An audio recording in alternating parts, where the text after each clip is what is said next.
So there is and has been a question on this channel around the idea of where do we go from here? Meaning, with all the information that's been shared, all the lies that's been exposed, all the truth that's been downloaded, all the awareness that's been expounded upon, where do we go? What do we do?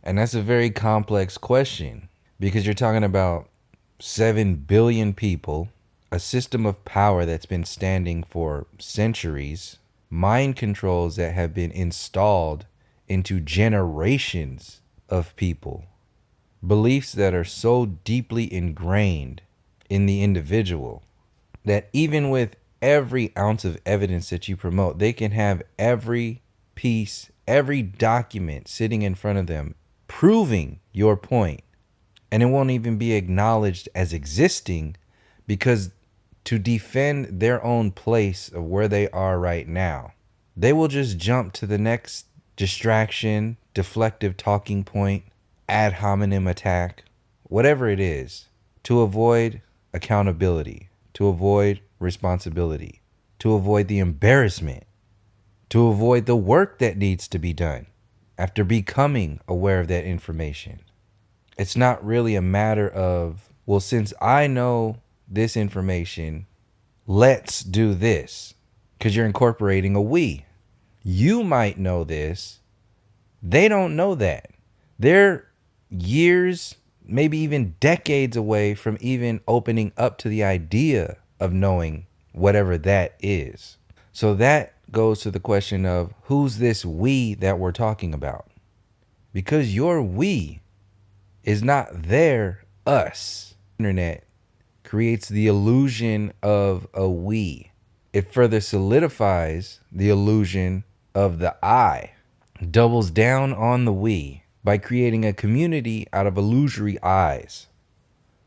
So there's a bunch of half we's with a crazy amount of closed eyes looking around and saying to each other, where do we go?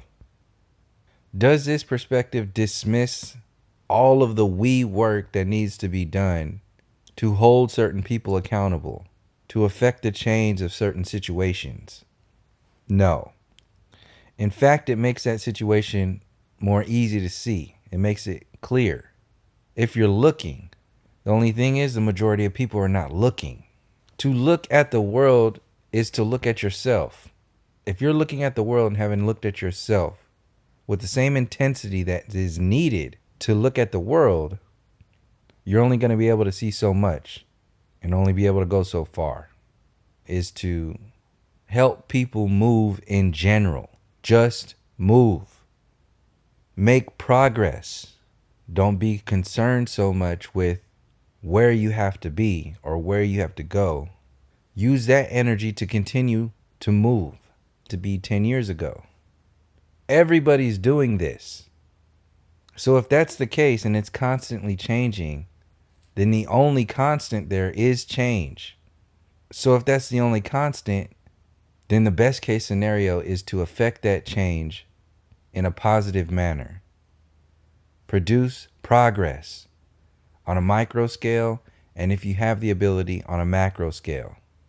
Progress will look different for different people.